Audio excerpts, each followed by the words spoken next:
beg, that's the skirt-like kilt, the small kilt, which is just worn around the waist.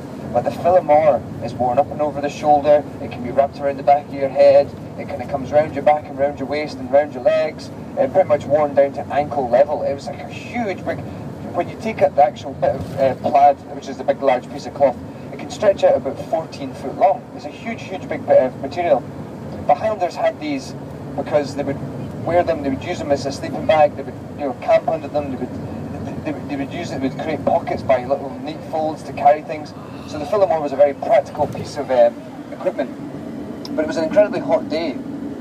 Now underneath their philomores, they would wear a white linen shirt, but as you all know, I mean, underwear just hadn't really been invented. So that's all they had, their white shirt and their philomore.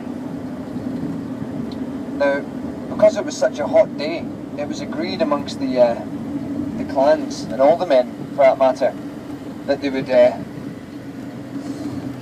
strip off their philomores and fight in their shirts, and it became known as the Battle of the Shirts, these men fighting. They weren't wearing anything underneath, so you can imagine swinging about your battle axe and your basket-handled sword, you know, getting into all kinds of battle, wearing nothing but a white shirt. And they didn't wear armour in those days. That wasn't, you know, they didn't have armour, they couldn't afford armour, they could barely afford the steel to make their blades. So they were fighting with these Loch axes and battle axes and spears and all sorts, and with their, let's just say, their wedding vegetables hanging out. So it became known as the Battle of the Shirts. I think that's